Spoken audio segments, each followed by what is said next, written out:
Hey everyone, welcome back to my channel. My name is Emily, and today we're going to be going over how to create a filled map within Tableau.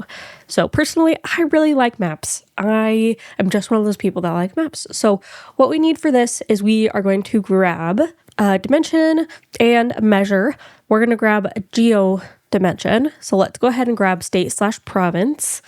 Okay, and our data set includes states, provinces from North America, excluding Mexico.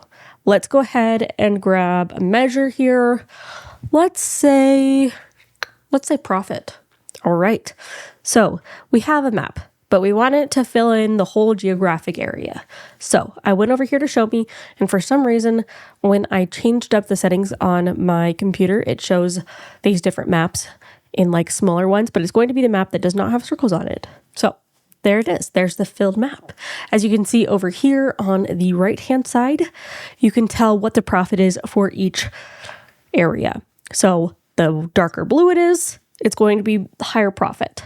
The darker red it is, it's going to be the least amount of profit or even negative profit, such as Texas being the most. You can change up these colors if you would like. Let's see if we edit some colors. There are some other ways that we do this. We could do like a red blue. I like the red blue diverging. That's my favorite. Okay, yes. Now as you can see, now we have that red blue scale.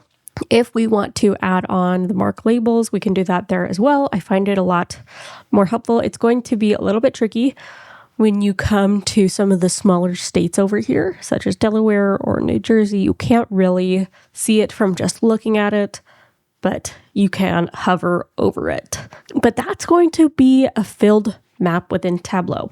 It's going to be a map that fills in for the whole geographic area rather than showing it based upon size of a circle or square for each state or province.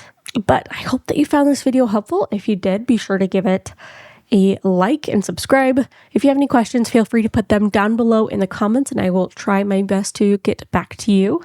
If you want to connect with me, you can connect with me on LinkedIn at Emily Call MBA. I am a LinkedIn learning instructor, so check out our courses over there. Thanks so much. I'll catch you guys in the next one.